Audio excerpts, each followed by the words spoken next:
Olá pessoal, no vídeo de hoje eu vou mostrar para vocês aqui configuração de redes nas máquinas virtuais do Azure.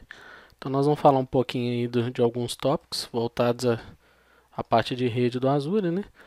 E vamos ver como faz a configuração, né? Então esse é um tema que cai na prova 70533, a parte de redes. Então nós vamos falar um pouquinho aí dela. A primeira questão que nós vamos falar é a configuração de endereço de IP reservado. O que seria um endereço de IP reservado? Quando você tem a sua máquina virtual no Azure criada, ele te entrega um endereço IP, né? O endereço IP da sua rede dentro do Azure. Só que esse endereço IP ele pode estar setado como estático ou reservado ou então dinâmico. Normalmente a gente cria a máquina virtual. Vocês vão ver aqui entrando nela. Normalmente, por padrão, ela fica como dinâmica. Então, eu vou na minha interface de rede. Tá aqui a minha interface. Você está vendo aqui o endereço de IP privado, né? Ele vai abrir aqui para a gente. Configurações de IP. Vocês podem ver. Vamos pegar aqui. Que esse IP ele está atribuído como dinâmico. Ou seja, eu tenho um IP 10.0.0.4, mas ele pode alterar. Então, no caso, eu quero um IP reservado. Eu quero que na minha rede esse servidor se mantenha com o mesmo IP. O que tem que ser feito? Muda-se para estático, seta qual que é o IP que eu quero aqui. Claro, dentro da minha subnet, né? Que aqui é a 10.0.0.24. Ok? Salvo. Com isso, ele fica como estático. Tá? Então, a partir daí, a minha máquina virtual não vai alterar o IP. Ok? Ela vai se manter com o mesmo IP. Então, isso aí é uma das primeiras configurações, é bem simples, né? É só se lembrar aí da questão do IP estático e dinâmico.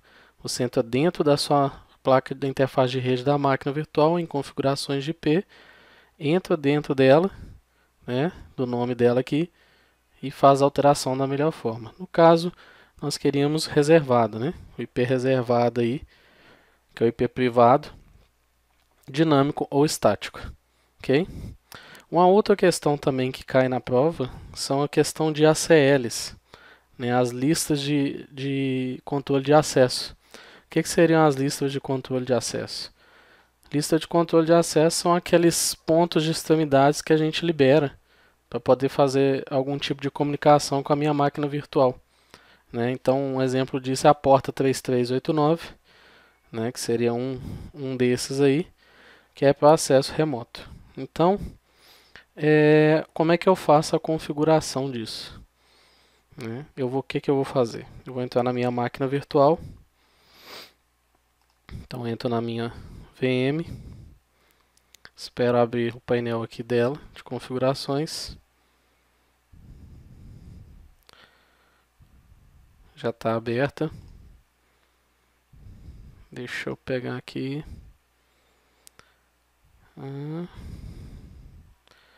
Conjunto.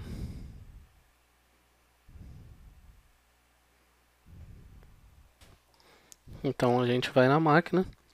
E como é que funciona a ACL? A ACL você teria a possibilidade de configurar ela diretamente no NSR, né, no, na parte de segurança.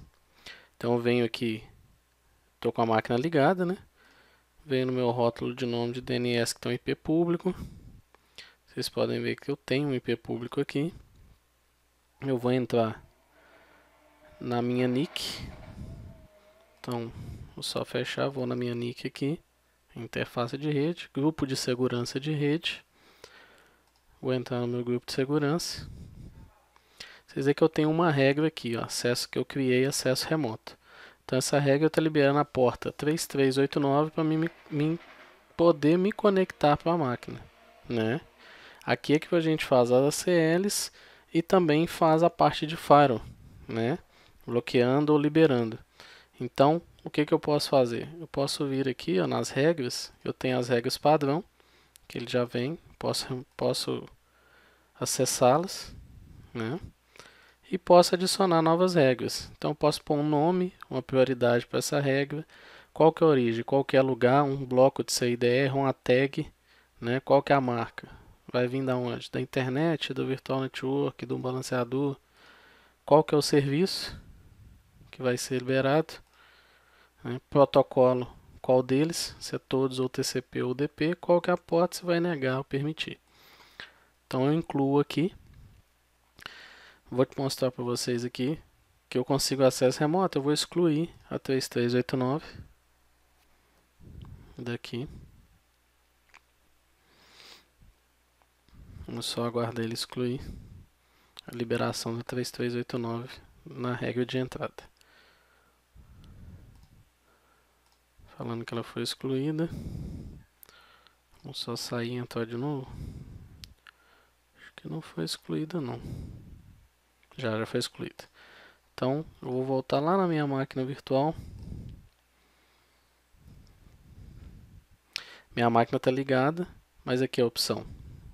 A opção conectar já está desabilitada. Então, eu não consigo me conectar à máquina sem ter uma regra de liberação lá. Então, eu vou voltar na minha NIC, na minha interface de rede. Entro nela. Né? Meu grupo de segurança. Lembrando que se você não tem um grupo de segurança, tem que criar esse grupo de segurança, tá? Vou entrar na regra de saída, vou adicionar uma nova regra. Vou colocar ela como acesso remoto. Prioridade dela, né? Então você tem as regras de prioridade aí. Então vou deixar como 100. Origem vai ser qualquer lugar. Qual que é o serviço? Vai ser o RDP. Só para acesso remoto vai ser TCP 3389. A ação é de permitir. Dou um OK. Aguardo ela criar a regra para mim. Podem ver que a regra já está aparecendo aqui para mim. Aguardo ele finalizar. Finalizou. Vou fechar aqui. Voltar na minha máquina virtual. Entro nela. Já consigo me conectar à máquina. Vocês podem ver que eu já consigo pegar o RDP, né? Abrir ele, aguardar iniciar a conexão.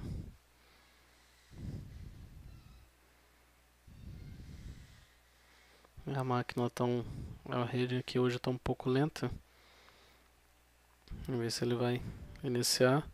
Está com falha. Minha rede está com problema.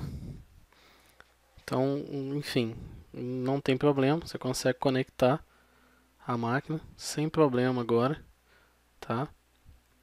Vamos voltar lá e mostrar novamente. Interface de rede. Na minha NIC. O grupo. Tá aí minha regra de entrada. Se eu quero uma regra de saída. Vamos ver o que tem de regra padrão. É a mesma. Então vou pôr aqui acesso. Quero também um RDP. Vamos criar. Só aguardar ele finalizar a criação. Então aqui ele foi criado. Vocês vão ver por que eu não consegui acessar remoto. Então eu criei uma regra de saída.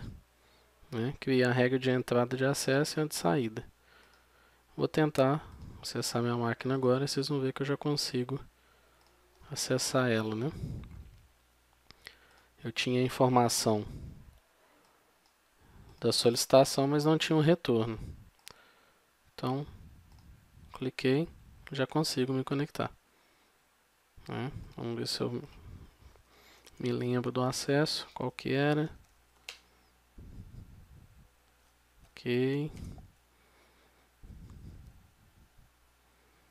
Tá aí. Acessamos a máquina. Então essa parte aí é bem simples, né? Você cria sua CL, entrada e saída, está criada. Estamos com a máquina aí pronta, né? Dando continuidade aqui, vimos então a parte de IP reservado, a CL Firewall, né? E a resolução de nome. Resolução de nome interno, você tem a parte da sua interface de rede, você tem um servidor DNS aqui, ó. Então, eu tenho um servidor, ele está usando um servidor de DNS interno, né, do próprio Azure, e ele faz a resolução de nome. Mas se eu quiser usar um servidor de DNS meu e personalizar, eu posso clicar em personalizar e adicionar esse servidor aqui, ó, né? Eu consigo fazer a adição do servidor.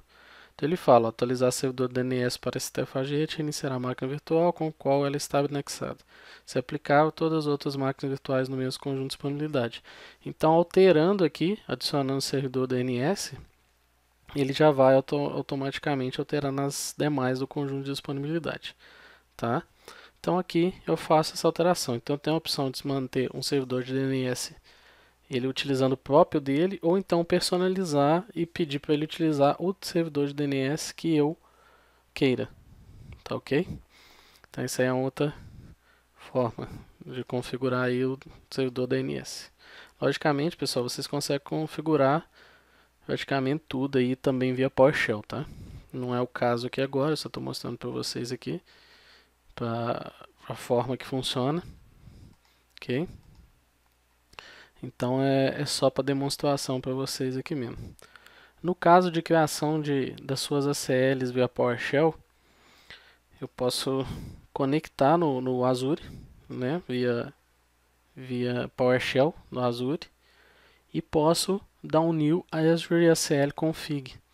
Dali eu consigo fazer toda a configuração, só mostrando para vocês aqui a nível de conhecimento. Eu tenho aqui a opção criar um objeto, né, e setar a minha regra de faro, tá?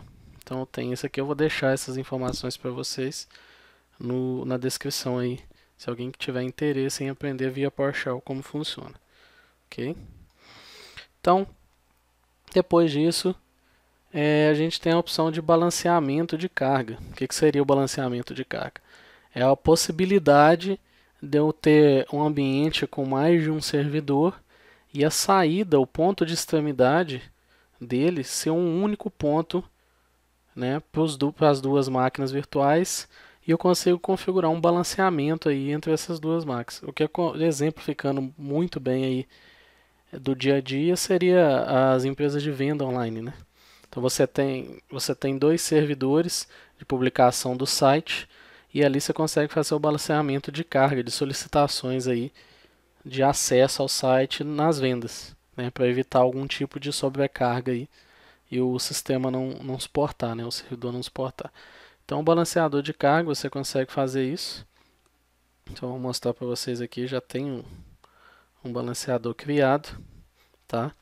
Então o que seria o balanceador? Eu tenho ele criado, eu crio o meu pool de front-end, qual que é a minha rede, se a atribuição vai ser em dinâmico ou estática, o IP do ponto de extremidade, né, IP de saída, ok? Os pools de back-end, quem são os pools de back-end? As minhas máquinas virtuais. Aqui eu adicionei só uma, só para exemplificar, mas na verdade teria que ter pelo menos duas para fazer esse balanceamento de carga, né?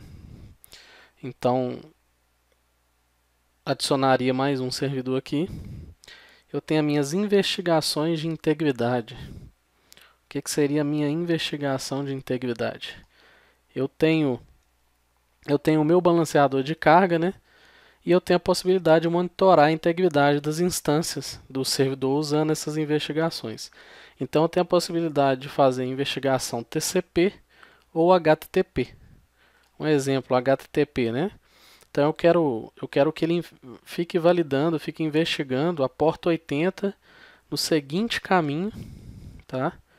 Dentro da qual que é o URL, na verdade, no intervalo definido para mim, que eu defini por 5 segundos, no limite, né, de falhas de 2 falhas consecutivas. Se houver mais de 2 falhas consecutivas nessa porta 80 HTTP, no caminho que eu indiquei, ele vai me informar, né, que houve algum problema. Okay? Então ele vai fazer, o que ele vai fazer para mim? Ele vai interromper o envio de novas conexões para as instâncias não íntegras, né? Então as conexões que já estão fechadas não vão ser afetadas e as novas conexões são enviadas para as instâncias que estão funcionando, tá? Então ele faz essa avaliação aí para mim e identifica como se está tudo íntegro ou não, para mim, tá? Uma outra questão aí também seria o Direct Service Return, né? O que é o Direct Service Return? O retorno de servidor direto, né? Ele, basicamente, ele vai desabilitar qualquer NAT envolvido no seu balanceador se houver falha aí no flow de network, né? Se houver alguma falha aí na comunicação, na parte de network, ele simplesmente vai desabilitar o NAT aí do seu balanceador, tá? Essa parte aí ela envolve na configuração do balanceador. Você tem a opção de float IP lá, que é o Direct Server Return. Você habilita ele ou não, ok? Então, habilitando essa opção, você tem essa avaliação dele aí, ok? Lembrando também que isso aí é mais utilizado com o cluster de IPs, né? O cluster IP. Então, balanceamentos típicos, cenários aí típicos aí de balanceamento, não é necessário utilizar o IP floating, né, o IP flutuante, para DSR, tá ok? E tem uma última informação aí que é o Keep Alive, né? Tem a questão de Keep Alive aí também. Então, o Keep Alive o que seria? É o chamado TCP Keep Alive. Ele usa em cenários que a vida útil da bateria não é uma restrição. Né? No caso, ele é recomendável para aplicativos móveis. Então, o Keep Alive é um aplicativo móvel para consumir bateria e pode haver algum problema. Então, nesse caso aí, o que ele vai fazer? Se por um acaso você tem você está acessando o site, né? Você tem um cliente que está acessando o seu site e por um acaso ele tem algum problema na vida útil da bateria dele e cai a conexão, o Keep Alive mantém essa área ainda iniciada pelo tempo que você determinar. Então, um exemplo, eu quero que a minha instância, o limite do meu IP público, fique em 15 minutos. Então, se essa pessoa, dentro do parâmetro de 15 minutos, voltar a acessar o meu site, né, e continuar o que ela estava fazendo, nesse período de 15 minutos ela consegue voltar da onde ela havia parado. Então, eu consigo fazer essa alteração, tá? Eu posso fazer essa alteração a nível de código para habilitar o Keep Alive e configurar o tempo limite via PowerShell. Né? Então aqui um exemplo aqui para vocês. Então aqui eu estou configurando o tempo limite do TCP para 15 minutos. Então eu tenho a opção de Set Azure Public IP, o Public IP Web IP VM chamado MyVM, onde o Idle Timeout em minutes é de 15 minutos. Né? Então aqui ele fala, se não for definido, o tempo limite padrão será 4 minutos. O intervalo de limite aceitável é entre 4 e 30 minutos. Então você tem essa opção de fazer entre 4 e 30 minutos para manter aí o acesso do cliente ativo. Né? Então se você manter 4 minutos, em 4 minutos a pessoa não voltar, ele fecha essa seção do seu site. Tá ok? Então hoje era o que eu tinha para falar para vocês da parte de rede, tá? É uma parte mais básica que cai na prova 70533.